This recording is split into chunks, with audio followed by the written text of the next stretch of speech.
Ինչու է այդպես ստացվում, որ մենք այս հարցը այդքան հաճախ ենք մեր պատմության մեջ տալիս գոյություն ունենալու, չունենալու։ Ամենօրյա նվաստացումների մեջ ենք եւ այդ նվաստացումները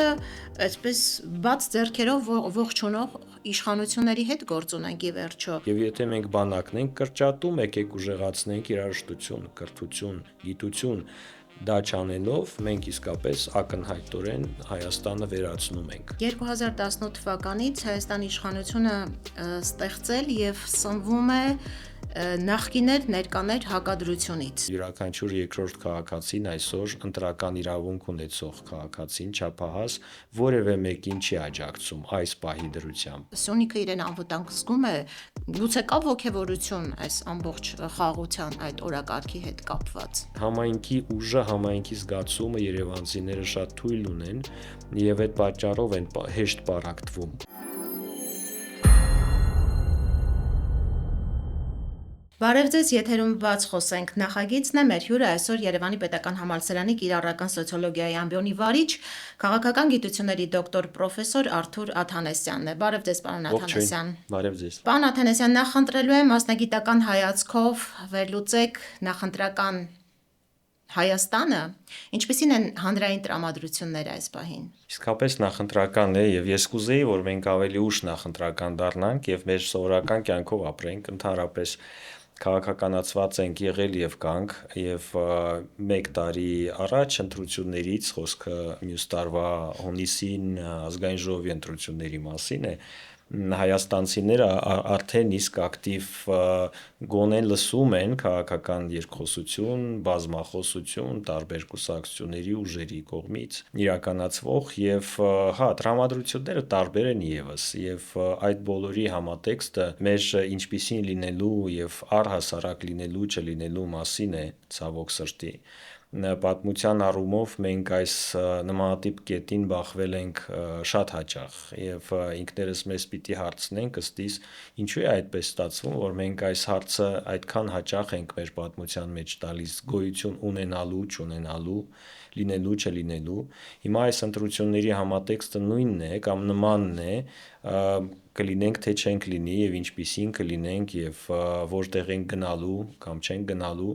Այդ իմաստով այս կամ այն քաղաքական ուժը կամ փորձում է այդ հարցին պատասխանել կամ փորձում է կողմնորոշել կամ ապա կողմնորոշել ուրիշ ուղղություններով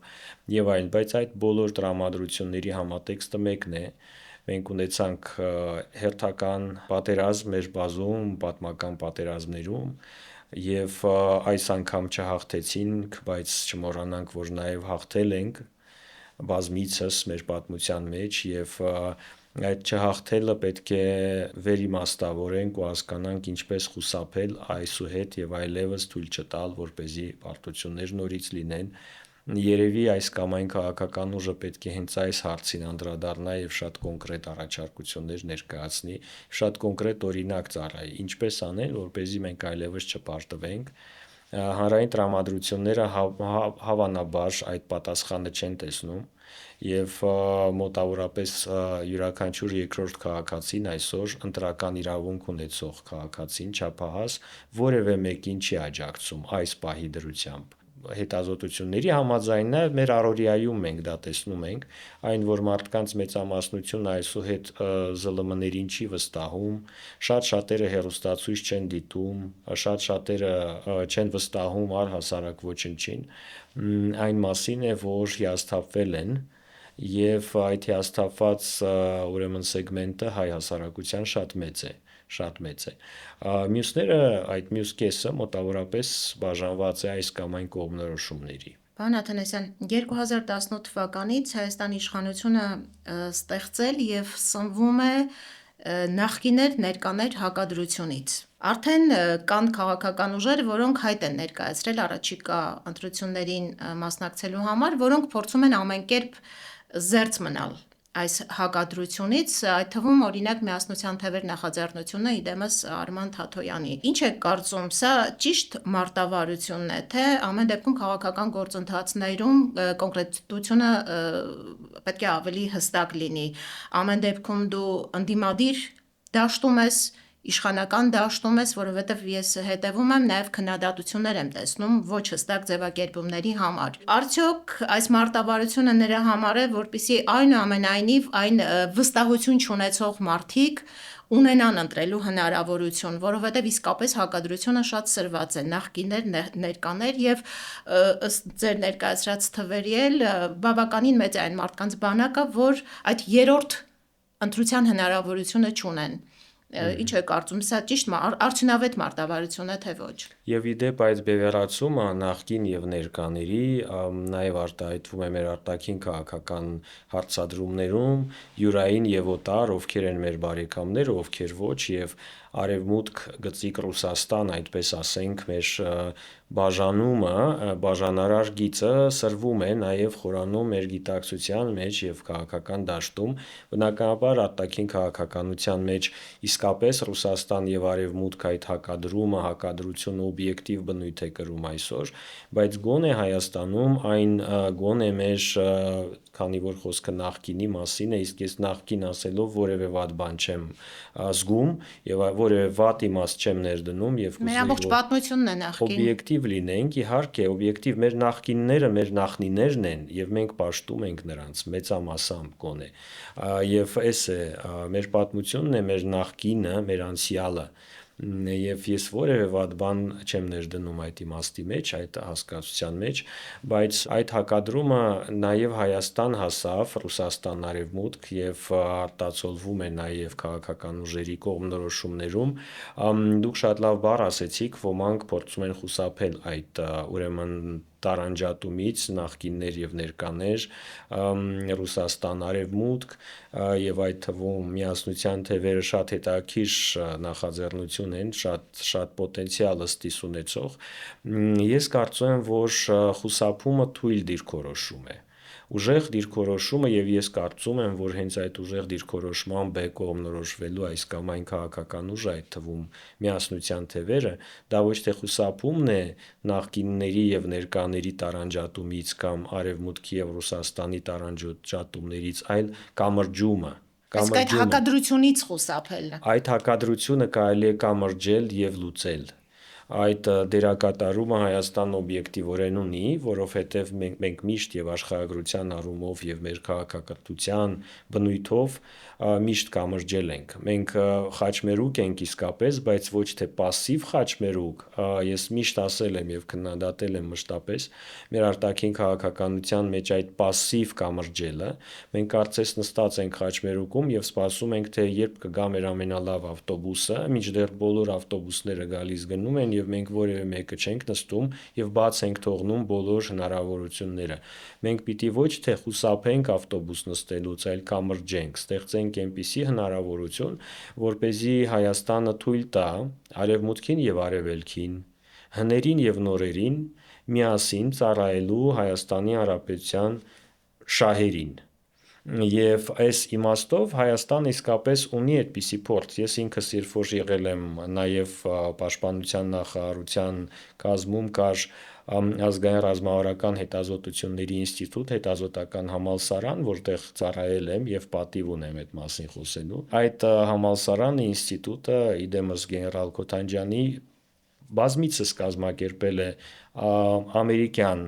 զինվորական գիտնականների, ռուս զինվորական գիտնականների, եվրոպացի զինվորական գիտնականների համաժողովներ, քննարկումներ անվտանգային գլոբալ անվտանգային օրակարգով։ Այսինքն Հայաստանը թույլ է տվել կռվարար կողմերին այստեղ հանդիպելու, այս երկրում, մեր երկրում եւ այստեղ կամրջելու իրենց հայացքները եւ խուսափելու կոնֆլիկտների վառ դրսեւորումներից գոնե կոպիտ արտահայտումներից, երբ որ խոսում ես, կարողանում ես միասնական կարծիք ձևավորել եւ կողմնորոշում ունենալ։ Պոտենցիալը Հայաստանը ունի, փորձ ունի եւ ես կարծում եմ, որ այսօրվա այս նորարար եւ ուրեմն նոր նախաձեռնություններով հանդես եկող քաղաքական ուժերը միասնության թևերի մասին էր խոսքը այդ թվում, պետք է վերցնեն այս նախաձեռնությունը, ոչ թե պառակտման, ոչ թե խուսափելու, ոչ թե չնկատելու, այլ առաջարկելու, մանավանդ որ այսպիսի գործիչներ, ինչպիսին Թաթոյանն է մասնավորապես, ունեն այս փորձը, այս կարողությունը խոսելու եւ արևմտյան պարտներների հետ, եւ ռուս պարտներների հետ, ես ավելին ասեմ, փաստորեն Հայաստանը, եթե հիշենք գերմանացի փիլիսոփա Կանտին, ով հիշատակում է տարբեր ժողովուրդներին, այդ թվում հայերին, նա ասում է, որ հայերը ունիկալ ժողովուրդ են եւ իրենք կարողանում են արևելքից դեպի արևմուտք գնալ, բոլոր տեղերում գտնել լավ ընդունելություն շնորհիվ իրենց կարողության խոսելու, համագործակցելու, կառուցելու եւ այս մոտեցումն է Հայաստանը պիտի կարողանա կամրջել, ոչ թե զիջել, ոչ թե միջանցք դառնալ, որի վրայով կքայլեն եւ կտրորեն, այլ կամրջելու, որի շնորհիվ կարողանան լուծել իրենց միջև կոնֆլիկտները։ Պարոն Աթանասյան, ես օրինակ արտաքին հարաբերությունների մեջ կամուրջի դերը ավելի լավ եմ պատկերացնում, քան օրինակ ներքին մեր քաղաքական դաշտում, որովհետև անկեղծ ասած դժվարանում եմ հավասարության նշան դնել իշխանության թեկուզ նախկինների, որոնք այնուամենայնիվ իրենց բոլոր թերություններով հանդերձ հաղթած նախագահներ են։ Մենք ունեցել ենք հաղթած պատմություն եւ այսօրվա իշխանությունների, որը ոչ թե պարտված իշխանություն է, այլ ամեն օր մեծ պարտության տանող իշխանություն։ Այսինքն նրանց բոլոր գործողությունները կարծեք թե թշնամու օրակարգը սպասարկելու համար են։ Դրա համար ես մի քիչ դժվարանում եմ այս առումով պատկերացնել, թե որ ուժը այդ կամուրջի դերը պիտի կատարի, բայց ինչևէ, ամեն օր, այսպես ասած, մենք կարծեք անդադ լսում ենք, որ իշխանությունները ասում են, որ Գյումրի սցենարը թույլ չենք տալու, որպեսզի Հայաստանում կրկնվի։ Ինչ է սա նշանակում։ Այսինքն հպարտ քաղաքացու քվեն այլևս սրբություն չէ իշխող ուժի համար, թե դա գործում է միայն այն ժամանակ, երբ այդ քվեն պատկանում է Փաշինյանի իշխանությանը։ Այսինքն ինչ կարող է լինել, եթե քաղաքացին իր քվեն չտա Փաշինյանին։ Դուք սա օրինակ ինչպես եք պատկերացնում այդ սցենարի կրկնության թույլ չտալը։ Դասական իմաստով քաղաքականությունը սկզբունքների մասին չէ։ Եվ ասել, որ սրբություններ կան կամ այն կային եւ հիմա չկան, սխալ է, երբ որ քաղաքական իշխանության համար պայքար է մղվում, գնում, սրբություններ չկան։ Սրա մասին է վկայում նաեւ այսօր մեր եկեղեցու դեմ տարվող քաղաքականությունը, կռիվը, պայքարը։ Իսկապես նաեւ եկեղեցին չի դիտարկվում որպես սրբություն, ցավոք սրտի, եւ մեր բոլորիս կողմից դիտարկվում է նորից, եթե գնանք սոցիոլոգիա, ապա հանրության մեծամասնությունը միշտ եւ նաեւ այսօր աջակցել է եւ աջակցում է հայ առաքելական եկեղեցուն, այսինքն այո, սրբություն է եւ սրբությունները չեն վաճառվում։ Մենք չենք վաճառում մեր եկեղեցին այսօր։ Ես ավելին ասեմ, այս բոլոր հարձակումների հետևանքով մեր հայ առաքելական եկեղեցու արկանիշը աճել է։ Աճել է։ Այսինքն Խոսում են այդ։ այո, աճել է եւ ընդ որում շատ հետաքրքիր է, ինձ համար դա անակնկալ չի, բայց միգուցե շատերի համար, ովքեր գտնում են, որ որքան տարեց է մարդը տարիքով է, այնքան ավելի ավանդապաշտ է եւ հավատարիմ, ոչ, մեր երիտասարդները ավելի հավատարիմ են։ Շատ հետաքրքիր է դա Երևանի երիտասարդները առավել ակտիվ աջակցում են հայ առաքելական եկեղեցուն, երևանյան երիտասարդությունը։ Սկզբունքային մի քիչ քյարթու, ասենք այդպես, թույլ չեն տալիս, որպես իրենց փոխարեն ինչ որ մեկը բան ասի, որոշում կայացնի, իրենք սկզբունքորեն կպել են, բռնել են եկեղեցուց եւ թույլ չեն տալի, որպես իրենց բան ասեն եւ ասեն իրենք ինչպես մտածեն եւ ինչպես վարվեն։ Այս շատ կարեւոր խնդիր է։ Իսկ մեր մարզերում եկեղեցու ներկայությունը միշտ եղել է, բայց սա այն պետք է ամրապնդել եւ ընդհանրապես մեր մարզերը պետք է ամրապնդել։ Եվ ես կուզեի մեր այլընտրանքային քաղաքական ուժերը, որոնք որ ուզում են բան փոխել մեր երկրում, ամրապնդել մեր մարզերը, մեր մարզային ինքնությունը, մեր մարզերի ինքնատիպությունը եւ հպարտությունը։ Յուրաքանչյուր մարզ ունի իր եսը։ Եվ այդ եսը շատ լղոզված է եւ շատ այդպես վերացարկված է այդ ամբողջից։ Ես կուզեի, որ մենք այդ ուղղությամբ աշխատենք, իսկ եկեղեցին մարզային համայնքի մեջ է, համայնքի մի մասն է։ Նորից ցավոք սրտի համայնք ասելով մենք վարչական միավոր ենք ընկալում, մինչդեռ համայնքը մարդկանց միջև կապերն են։ ինտենսիվ կապեր, ուժեղ կապեր եւ փոխօգնությունն է, իսկապես գյուղական համայնքներում մարդիկ դեռևս այդպես են ապրում են, ինչպես իրական համայնքներ, մինչդեռ Երևանը օրինակ զուտ ձևական համայնքներից է բաղկացած, զուտ, գիտեք, սենց ոնց որ քարտեզի վրա բան է գծած պայմանականորեն, համայնքի ուժը, համայնքի զգացումը երևանցիները շատ թույլ ունեն եւ այդ պատճառով են հեշտ պարակտվում, համայնքը պիտի ուժեղ լինի։ Ինչի շուրջ է միավորված համայնքը, եկեղեցին միավորող դեր կատարում է համայնքում, Պիտի կատարեր եւ պիտի կատարի, ես հույս ունեմ, բայց եկեղեցին պետք է օրինակ վերցնի նաեւ այսօր այն ուժեղ ընտանիքներից, այն ուժեղ գյուղական համայնքներից, որտեղ մարդիկ ոչ մի հարցում չեն մեկուսանում, իրենք փոխօգնության սկզբունքով են ապրում եւ չեն հարցնում եկավ հարևանը քեզ մոտ ինչ որ բան է պետք, ինքը չի հարցնում մի տարի առաջ թույլ կտաս, որ ես այս երկուշաբթի ժամը 4-ին քեզ այցելեմ։ Այս ձևականությունները դեռ չկան եւ այդ մարդիկ չեն սպասում, իրենք տեսնում են կարիքն ունես, միասին փորձում են այդ կարիքը լուծել, կարգավորել։ Ես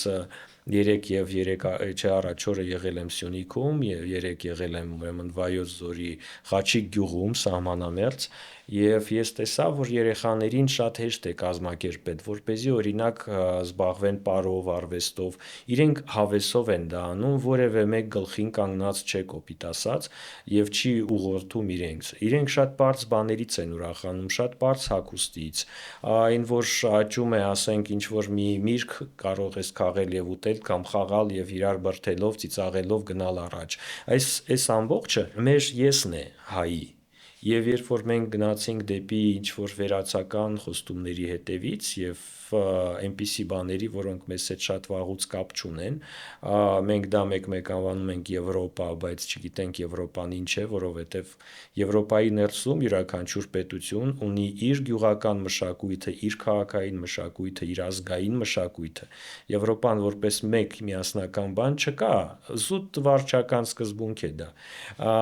Եվ մենք, չգիտես ինչու, այդ վերացական բանի հետևից ուզում ենք գնալ, մինչդեռ մենք ինքներս ունենք եւ եվրոպական ես, եւ արևելյան ես ունենք եւ մենք շատ լավ կարողանում ենք ես ցավոք սրտի նկատում եմ, որ մենք նաեւ մուսուլմանական, իսլամական երկրների հետ մեր համակեցությունը չենք ցուցադրում ակտիվ, որ մենք ունենք շատ մեծ փորձ եւ յուրահատուկ փորձ որպես ամենահին քրիստոնեական պետություն ունենալու բազմազան կապեր, շփումներ իսլամական աշխարհի հետ, համակեցության փորձն ունենք եւ փոխադարձ հարգանքի փորձն ունենք։ Եվ ես այդ իմաստով կուզեի, որ մենք կանխենք բոլոր հարձակումները պոտենցիալ եւ իրական այս կամ այն իսլամական պետության, որ ուղղորդվում է Ադրբեջանի կողմից, թե մենք քրիստոնեությունը կռվածնում ենք իսլամի դեմ, ոչ, բոլորովին չէ։ Եվ սա միջկրոնական կոնֆլիկտ եւ հակադրություն չէ։ Մենք հակառակը միշտ կամրջել ենք քրիստոնեությունն ու իսլամը։ Նույնը կարող եք Իսպանիայում օրինակ տեսնել, ճարտարապետության մեջ եւ այլն։ Մենք այդպիսին ենք մեր վառ բնավորության մեջ եւ իսկապես մենք շատ ես կասեի հարմար պլատֆորմ ենք կամրջելու համար, ոչ թե բացելու մեր ամեն ինչը եւ թույլ տալու, որ ցանկացած մեկ մտնի եւ դուրս գա, այլ հրավիրելու եւ օգնելու, որպեսզի խոսեն մեր միջոցով։ Ես Հայաստանը համատում եմ ավելի շուտ Շվեյցարիայի հետ, որն ունի բազում մշակույթներ, իրենք ունեն 4 վարչական միավորներ, 4 կանտոն կոչվածներ, այդտեղ եւ իտալացիներն են, եւ բուն շվեյցարական մշակույթն է, եւ ֆրանսիական, եւ գերմանական։ Շատ հետաքրքիր է սա, եւ անվտանգային տիրույթ է բոլոր եվրոպական կոնֆլիկտները իրենց քննարկումներում եւ այլնում միշտ նկատի ունեն Շվեյցարիան որպես մի պլատֆորմ, որտեղ դու կարող ես գալ եւ հաշվի առնելով մյուսների կարիքները եւ կարծիքները խոսել։ Այսպիսին եմ ես տեսնում Հայաստանը, նաեւ մեր բանկային համակարգն է շատ կայուն եւ զարգացած։ Ես տեսնում եմ նմանություններ Շվեյցարիայի հետ։ Բայց Շվեյցարիան, եթե մի կողմ դնենք ասեկոսեները եւ կարծրատիպերը, շատ հստակ զարգացած բանակ ունի եւս։ Եվ Շվեյցարիայի զինված ուժերը շատ մոբիլ են, շատ ինքնաբավ, բոլորը ներառված են, ծառայությունը, եթե չեմ սխալվում, 3 տարի է եւ ոչ թե 2 կամ 1.5, ինչպես հիմա ենք խոսում այդ մասին, բայց այդ 3 տարին բաշխված է ըստ կարծեմ միջև 35 տարեկան հասակի եւ յուրաքանչյուր մարդ իրավունք ունի դա ծառայություն իրականացնելու ինչպես ուզում է, կես տարով վերադառնալ տուն աշխատել, սովորել, հետո նորից գալ։ Իրենք շատ հպարտ են զենքը կրելով ամեն երկուշաբթի առավոտը շուտ բոլոր տրանսպորտային միջոցներում զինվորներ ես տեսնում համազգեստով շատ շուտ, իսկ ուրբաթ երեկոյան տուն են վերադառնում, ծառայությունը ինչպես աշխատանք է, մասնագիտական է, բայց զորակոչային է։ Դու զորակոչվում ես, բայց մասնագիտական գիտելիք ես ձեռք բերում եւ մշտապես կարծես եւ բանակում ես եւ նաեւ կրթության ոլորտում ես եւ աշխատանքում ազգ բանակ հայեցակարգը, որը մենք փորձեցինք ներդնել, շատ լավն էր եւ ես հույս ունեմ եւ խորհուրդ կտամ, որ մեր քաղաքական նոր ուժեր ազգ բանակ համակարգը վերականգնեն եւ նորից հոգի եւ ուժ տան դրան։ Պարոն Աթանասյան, լավ օրինակ բերեցիք Շվեյցարիայի օրինակը, շրջապատված լինելով Շվեյցարիան ոչ թշնամի պետություններով, այնուամենայնիվ, եթե չեմ սխալվում, Եվրոպայում լավագույն բանակը ունի։ Հայաստանը, որը շրջապատված է, մեղմ ասած, ոչ այնքան բարեկամ ուժերով, ընդհակառակը ռազմական ծախսերն է կրճատում, բանակում ծառայության ժամկետն է կրճատում։ Ինչ եք կարծում, մենք այլևս անվտանգության խնդիրներ չունենք։ Թե սա պարզապես պոպուլիզմ է, որը պարզապես քվե փախցնելու միջոց է դարձել։ Ես հասկանում եմ, որ մենք բոլորս կուզեինք չունենալ թշնամի հարևաններ եւ գիտեք, եթե թշնամի հարևանին ասում ես, որ դու իր համար վտանգ չես ներկայացնում, օրինակ Ջայլամի քաղաքականությամբ եւ քեզ ոչինչ չի հետաքրում եւ դու անվտանգ եւ անվնաս չես այլևս, դա չի նշանակում, որ այդ թշնամին այդպես են կմտածի, բոլորովին չէ եւ սովորաբար փափուկ ուժ կոչված, այսինքն քո փաստարկները եւ քո խոսքը ազդեցիկ են, եթե ձեռքիդ կա մահակ, այսինքն եթե դու զինված ես եւ ուժեղ ես եւ ահա քո խոսքերը ազդում են։ Օրինակ բերեմ, եթե դասախոսը օրինակ անընդհատ խորհուրդ է տալիս ուսանողին վատ բաներ չանելու, բայց չի կարող վատ բան անելու համար պատժել, ապա այդ խոսքը տեղ կհասնի միայն ասենք դեպքերի 1%-ում։ Եվ այդ իմաստով չմոռանանք մեր անցյալը, ուղղակի մեր անցյալը մեզ չպետք է չարացնի, դարձնի ռազմատենչ, ագրեսիվ, եւ մենք այդպեսին երբեք չենք եղել Եվ մեծ ցանկության դեպքում էլ կարծում եմ չենք կարող։ Ոչ էլ ուզում Երբևէ ենք։ մեր ռազմական ուժերը եղել են հարձակողական կամ մարտնչող։ Ոչ, եւ մենք ոչ էլ ուզում ենք, բայց մենք պիտի հասկանանք եւ տեսնենք գոնե մեր անզեն աչքով, ինչպես հիմա կապանում է, անզեն աչքով տեսնենք ադրբեջանցիների ներկայությունը մեր հողում եւ հասկանանք, որ դա արդար չէ եւ հասկանանք, որ արդարությունը կարեւոր արժեքներից մեկն է եւ որ արդարությունը ուրեմն նվաճում են ուժով, նաև խելքի ուժով։ Ես կհասկանայի, եթե մենք մեր ռազմական բյուջեի կրճատման հետ մեկտեղ էապես մեծացնեինք կրթությանն ուղղված օրինակ եւ գիտության ռեսուրս, որպեսզի ուժեղ դառնանք գիտելիքով, գիտությամբ եւ հետո նորից վերցնենք հետ այն կորուստները, որոնք մենք գոնե մասամբ բայց դա էլ չկա եւ պարզապես թուլացում է տեղի ունենում ես հավատում եմ եւ գիտեմ որ գիտելիքը ուժ է արվեստը ուժ է եւ մենք կարող էինք օրինակ Ճապոնիայի ուղղությամբ գնալ երկրորդ համաշխարհային պատերազմում պարտված Ճապոնիայի ճանապարհով զարգացնելով էապես մեր տեխնոլոգիաները ոչ թե խոսելով այդ մասին եւ մասնակցելով այս կամ այն տեխնոլոգիական համաժողովին, այլ իսկապես այստեղ հիմնելով գործարաններ բարձր տեխնոլոգիաների։ Ես դա չեմ տեսնում, որևէ մեկ չի տեսնում։ Կամ գիտելիք եւ գիտություն խթանել իսկապես եւ ոչ թե ասել, որ դա կարեւոր է, իսկապես։ Ահա գյուղերում անգամ տեսեք ստատիստիկա կա, ցավոք, որ ամեն 3 երեխաներից մեկը անգրագետ է։ Մենք հետ ենք գնում դեպի նախորդ դարի 30-ական թվականները, սա աբսուրդ է եւ խայտարակություն։ Երեխաները երաժշտություն սովորելու համար պետք է շատ երկար հեռու գնան տաքսիով, փող ծախսեն ծնողները, որպեսզի երաժշտություն սովորեն գյուղում։ Մինչդեռ մեր գյուղերից են եկել շատ-շատ հայտնի կոմպոզիտորներ։ Եվ եթե մենք դա չանենք, եթե չխթանենք, նրանք չեն լինելու։ Ռազմական ծախսերի կրճատումը ցավոք ես չեմ տեսնում, որ բերում է այն մյուս ծախսերի ուժեղացմանը, որը մեր ազգը կբարձրացնի բարձր դիրքեր այլ ոլորտներում եւ կկոմպենսացնի մեր ռազմական պարտությունները այլ հաղթանակներով։ Ես չեմ տեսնում, որ սպորտը էապես պիտի զարգացվի այսուհետ։ Ես չեմ տեսնում դա։ Ես առողջ կենսակերպով եւ սպորտով զբաղվելու գովազդներ չեմ տեսնում։ Երաժշտությամբ զբաղվելու գովազդներ։ Դուք հիշատակեցիք ուրեմն Արման Թաթոյանին եւ միասնության թևերը իր նախաձեռնությունը։ Ես դիտեցի իր ելույթը բացման ժամանակ եւ ինքը մամուլոասուլիսում շատ ճիշտ արձագանքեց։ Նա ասաց ինչու է որ եկանք մի վիճակի, երբ որ լավ սովորելը ամոթալի է Հայաստանում։ Դա ինչպես է կամ մարդ, եթե տղա է, ասենք ջութակի է գնում, ջութակով ման է գալիս փողոցում կարող է իր հասակակիցները նեղեն, ծիծաղեն իր վրա։ Այդ ոնց եղավ որ մենք այդպիսին ենք։ Ինչու է հրեական մշակույթում եւ Իսրայելում ուրեմն ջութակահարը պաշտամունքի առարկա։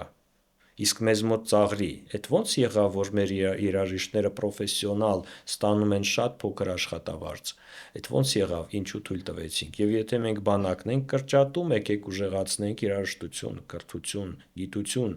դա չանելով մենք իսկապես ակնհայտորեն Հայաստանը վերացնում ենք։ Թե եթե խրախուսվում է այն, որ համալսարանը չավարտածը կարող է լինել վարչապետ, իսկ կարգալույց քահանան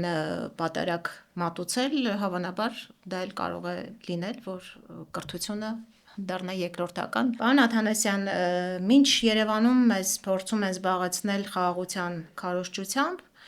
կամ հովանավանք 1-2 կեղծ ֆեյք պատարակների օպերացիաներով, Ադրբեջանը այս օրերին շատ ակտիվ խոսում է Զանգեզուրի միջանցքի մասին եւ այդ Զանգեզուրի միջանցքի հետ կապված իր հեռահար պլանների մասին։ Դուք ասացիք, որ Սյունիքից եք վերադարձել, ես ուղղակի կխնդրեի ինչպիսին էր մթնոլորտը, սովորական մարդիկ ինչպես են տրամադրված, Սյունիքը իրեն անվտանգ զգում է,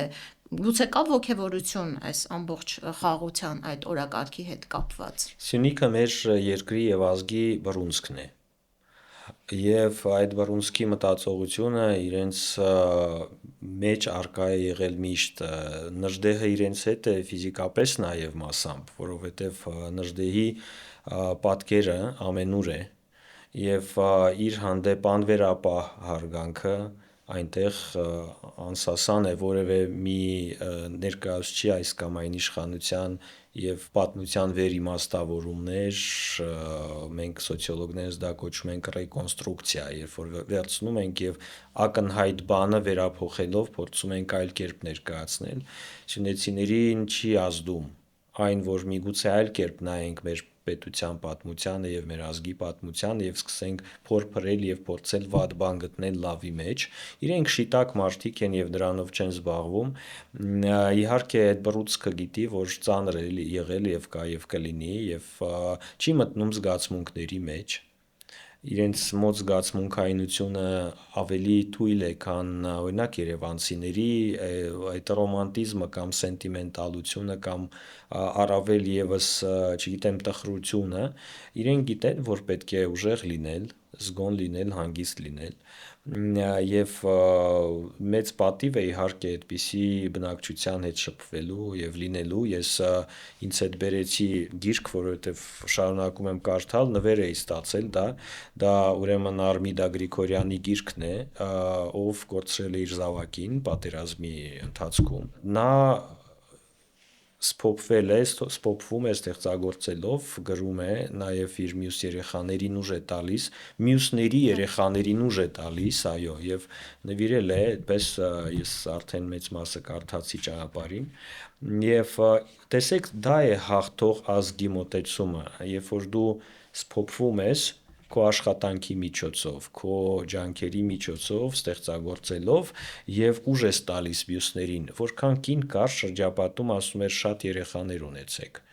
շարունակեք երեխա ունենալ եւ աշխատել է պետք, նաեւ ուրեմն Կապանի թանգարանում շատ հետաքրքիր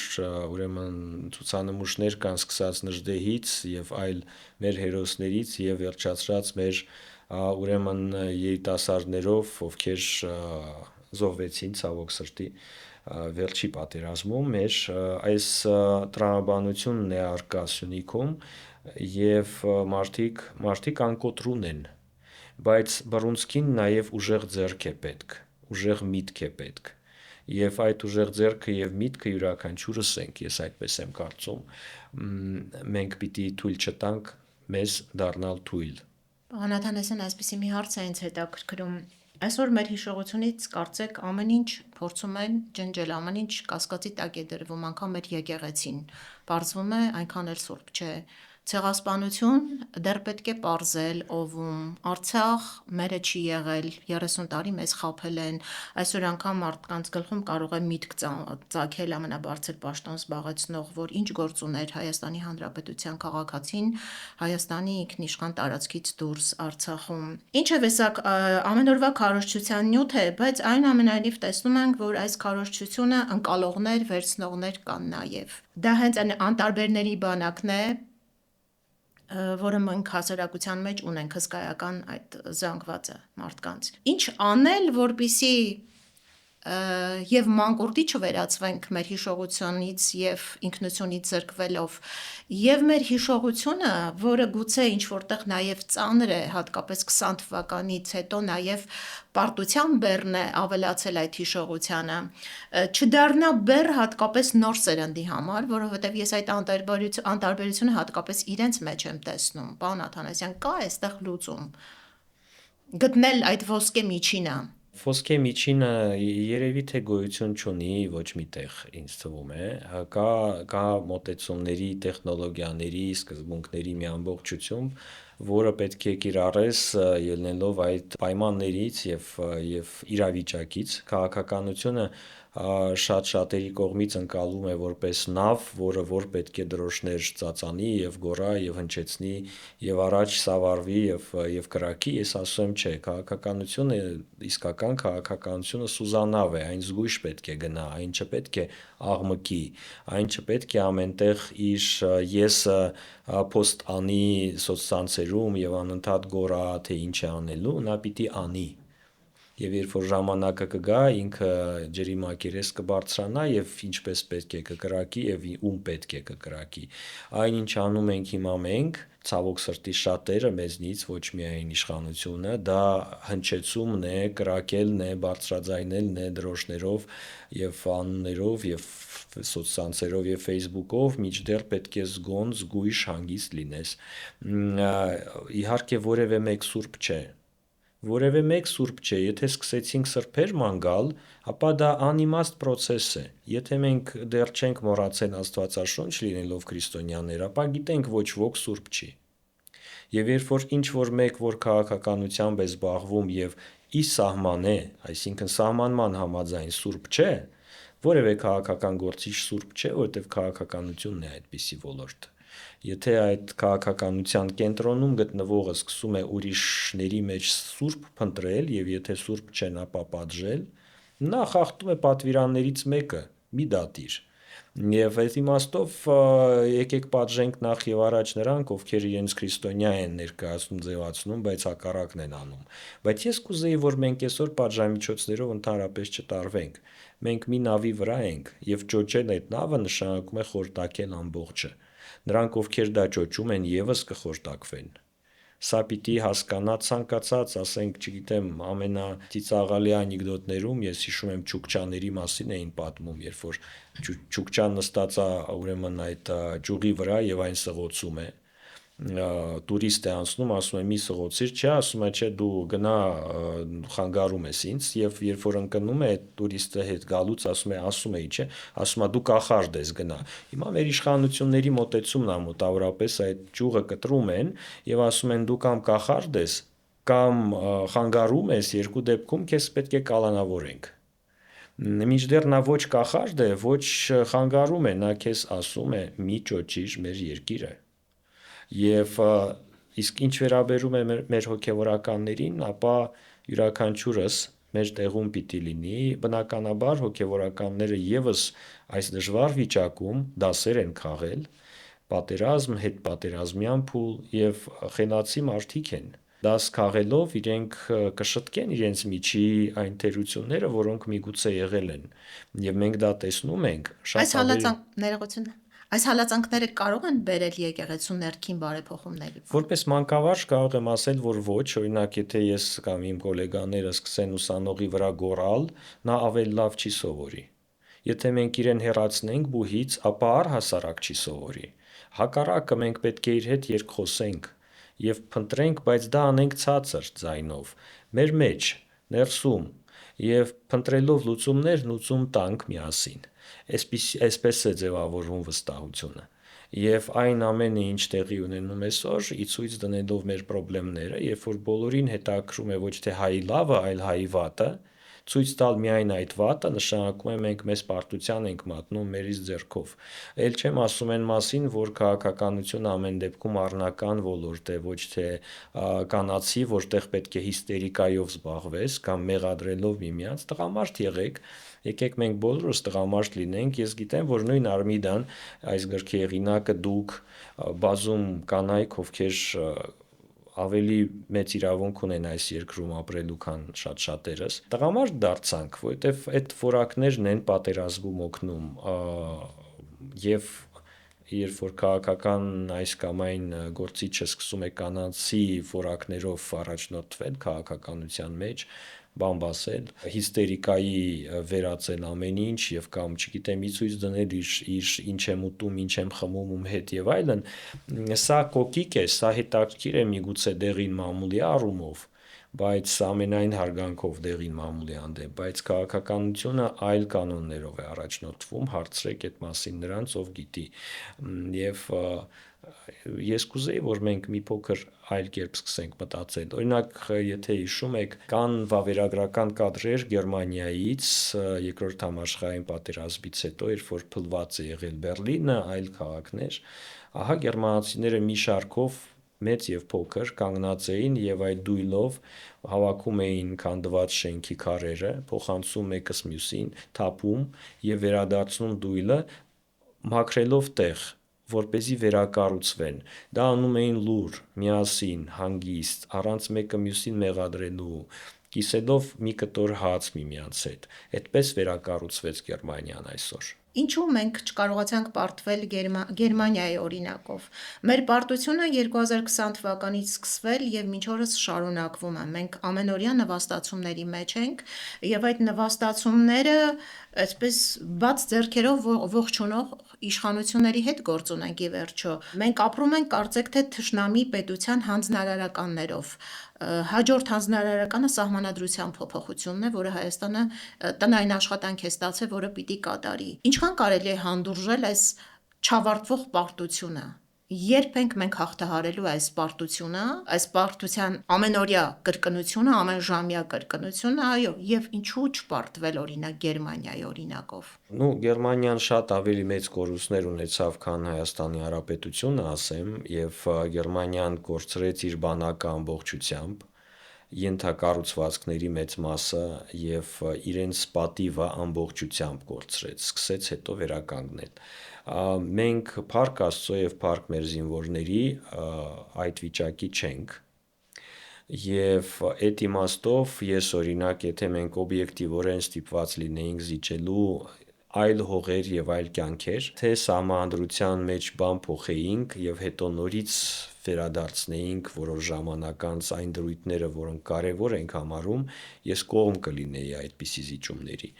Եվ ես էլի կուզեի, որ մենք ոչ թե մեղադրենք օրինակ իշխանությանը կամ ընդդիմությանը, այլ փորձենք հասկանալ իսկ այդ խնդրեմը ինչպես կարելի է լուծել։ Ես օրինակ շատ ավելի քիչ գիտեմ, քան իշխանության ղեկին կանգնածները եւ ինձ ճիշտ չէի համարի խորհուրդ տալ կամ հուշել, տվեք ինձ այդ տեղեկատվությունը, ես փորձեմ դրանից բխեցնել որոշումներ որոշակի եւ կամ խորհուրդներ, բայց մենք չունենք մասամբ այդ ինֆորմացիան, բայց այն ամենը, ինչ մենք գիտենք մոտավորապես եւ տեսնում ենք եւ վերլուծում ենք, այն է, որ անխուսափելի է զիջումը, պատիվ կորցնել չի կարելի, պատվով պետք է այդ ամբողջը անել, եւ մեզ համար սիմվոլներ կարեւոր են, այո, եթե մենք կորցնում ենք եւ պիտի զիջենք, բայց սիմվոլիկ առումով նաեւ սկսում ենք դա ներկայացնել որպես շատ լավ բան, շատ ճիշտ բան, ինչներիս է պետք Մասիս սարը եւ այլն, սա ավելորդ է։ Եվ սա վանում է, եւ սա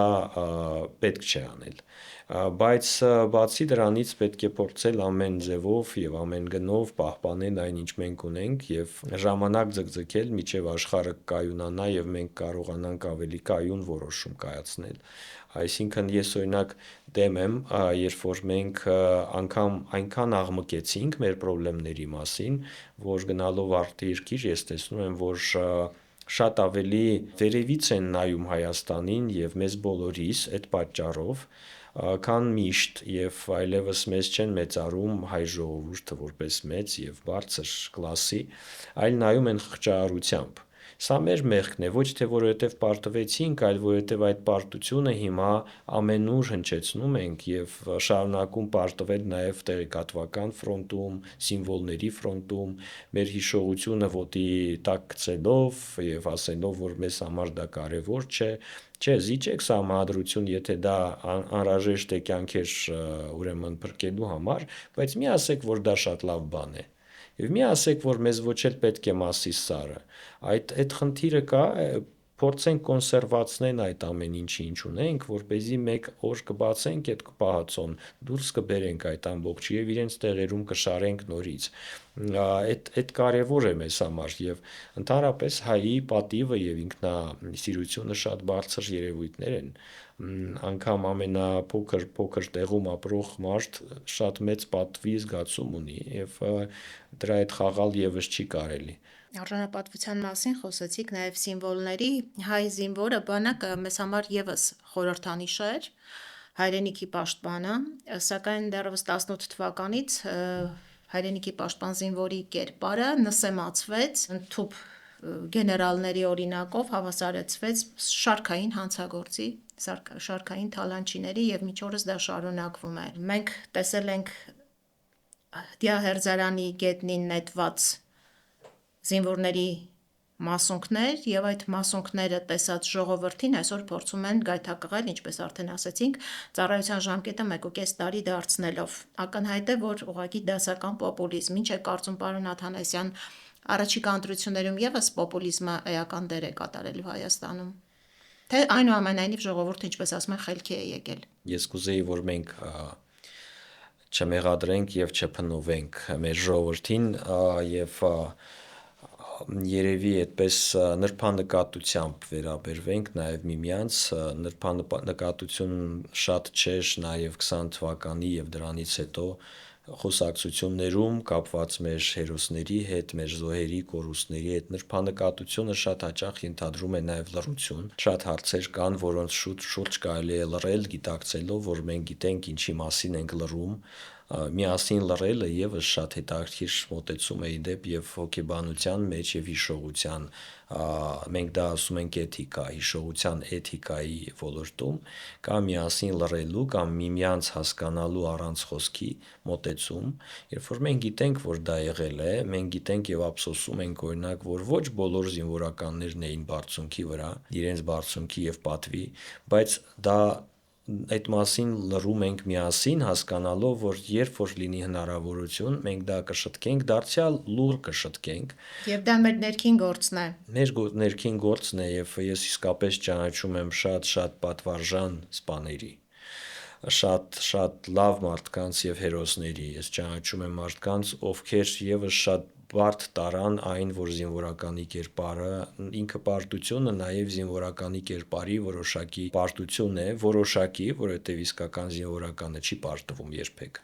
Եվ մենք ունենք այդ իսկական զինվորականներ, նաև մեր մեջ, քաղաքացիներիս մեջ, անպայման չէ զինծառայության մեջ լինես, որպեսզի զինվորական լինես։ Այդ անկոտրուն մոտեցումը կա մեր մեջ եւ ես կուզեի, որ այդ ներկայացվեր որպես հայ մարդու, հայ ժողովրդի կերպարը, մենք այդպիսին ենք իսկապես եւ մենք գիտենք լավն ու վատը այս պատմության, կշտկվի։ Եկեք մտածենք ինչպես անել եւ ուզենանք շտկել այդ ամբողջը, իսկապես ուզենանք շտկել եւ եթե խոսքը այն մասին է, որ հայկական բանակը ինչպիսին է, հայկական բանակը դեռ իր ամբողջ պոտենցիալը ցույց չի տվել։ Իհարկե, որովհետև մասամբ թույլ չի տրվել, որ ցույց տա։ Բնականաբար 21-րդ դարում հայ մարդը սովորական մարդ է շատ հարցերում, եւ երբ որ նա համազգեստ է կրում, նա չի դառնում Աստված, իրեն պետք է զինել։ Իրեն պետք է զինել գիտելիքով, տեխնոլոգիաներով եւ հաղորդել նաեւ այն հպարտությունը, որ ինքը պիտի կրի։ Եվ այդ իմաստով պարտվել է ոչ թե այն մարդը, ով կռվեց եւ չհաղթեց, այլ մենք բոլորս համապատասխանաբար չզինելով նրան եւ զգուշությամբ եւ գիտելիքով եւ պատվով եւ տեխնոլոգիաներով եւ այլն, մենք ավելի շատ պիտի մտածեինք տեխնոլոգիական մոտեցումների մասին, քան Ադրբեջանը, որովհետեւ մենք ավելի քիչ ենք, փոքր ենք որպես ազգ եւ ամեն մի մարդ այստեղ ավելի թանկարժեք է, քան Ադրբեջանում։ Եվ նրան պետք է պատեինք այնպիսի զրահով եւ կարողություններով, որպեսզի ինքը ստիպված չլիներ կյանքը տալու։ Այս է խնդիրը։ Հա, երբ որ տեսնում ես շատ թանկարժեք մեքենաներ փողոցներում կամ իրենց համարները կրկնվող թվերով, հասկանում ես, որ մտածողության անհրաժեշտ մակարդակ չունենք այդ ամեն ինչի հետ կապված եւ ունենք այլ տիպի մտածողություններ, բազմիցս բազմաթիվ կան տնտեսական մարդու մտածողություններ, շուկայական մտածողություն, խանութպանի մտածողություն, հարուստի մտածողություն, շուստրիի եւ այլն, այս բոլորը բանակի եւ բանակաշինության համար օգտակար չեն։ Եվ մենք պիտի ինքներս կառավարման դաշտում Հայաստանի Հանրապետության նվազեցնեինք այդ մտածողությունները եւ ծառայեցնեինք պետության ուժեղացմանը անխտիր ձևով։ Դա չի եղել եւ հիմա էլ չկա ցավոք սրտի։ Սա խնդրեմ է, որ կա արկա է, էս է, բայց ես կուզեի, որ մենք երբեք չկասկածենք, որ մեր բանակը եւ մեր զինվորներն ու սպաները իրենց դիրքերում լինելով հաղթող են։ Այո, զինվորը գուցե իր հոգեբանության մեջ, բայց երբ որ նրան ղեկավարում են արդեն ի սկզբանե պարտության հոգեբանության ապրող մարդիկ, մի քիչ կասկածում եմ, որ այդ զինվորը կարող է հաջողության հասնել, պարոն Աթանասյան։ Եվ այսպիսի մի հարց, մեր հասարակությունը պառակտված է բոլոր հնարավոր ուղղություններով, անգամ եկեղեցի մտավ այդ պառակտումը, որը միավորող կարևոր դերակատարություն է ունեցել մեր ժողովրդի համար։ Եթե այս ատելության եւ բաժանարար գծեր ստեղծող այս գեներատորը հաջողի նաև 2020 թվականին,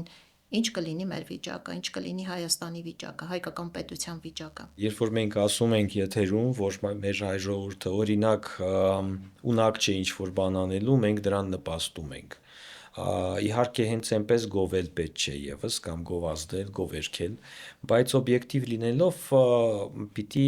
ազնիվ լինելով ասենք, որ մեր հայասարակությունը պառակտված չէ այնքանով, որքանով ի վիճակի չլիներ որևէ բան միասին անելու։ Եթե նայենք այնպիսի կոլեկտիվներ, ինչպիսին բժշկական կոլեկտիվներն են, ուսանողական կոլեկտիվները, գիտնականների կոլեկտիվները, զինվորականների ջոկատները եւ իրենց հրամանատարների հոգատարությունը, եթե մենք տեսնենք, թե ինչպես են շենքեր կառուցվում շինարարների կողմից, մարդիկ իրենց եսը ունեն, մեր մարզերի բնակչությունը ունեն իրենց մարզային եսը, շատ հպարտ եսը, եւ սա պառակտման մասին չէ, սա այն մեր ավանդական հայկականության մասին է, որը որ մեզ նաեւ պատիվ է բերում, պառակտման, այո, միտումներ խոսենք այդ մասին, քաղաքականությունը պառակտում է, քաղաքականությունը չի միավորում, պետք է աջակցել այն ուժերին, որոնք միասնական մոտեցում են ցուցաբերում, միավորում են, համագործակցության հնարավորություններ են ստեղծում երկխոսելու, կամրջելու, իհարկե սկզբունքների, ազգային եսի, հայրենասիրության շուրջ։ Սա է։ Շնորհակալություն, պարոն Աթանասյան, բաց եւ անկեղծ զրույցի մեր հրավերը ընդունելու համար, սիրելի ունկնդիրներ, հիշեցնեմ, որ մեր հյուրը այսօր Երևանի Պետական Համալսարանի կիրառական սոցիոլոգիայի ամբիոնի վարիչ, քաղաքական գիտությունների դոկտոր պրոֆեսոր Արթուր Աթանասյանն էր։ Զրույցը վարեց Ալիսա Գևորգյանը։ Հաջողություն։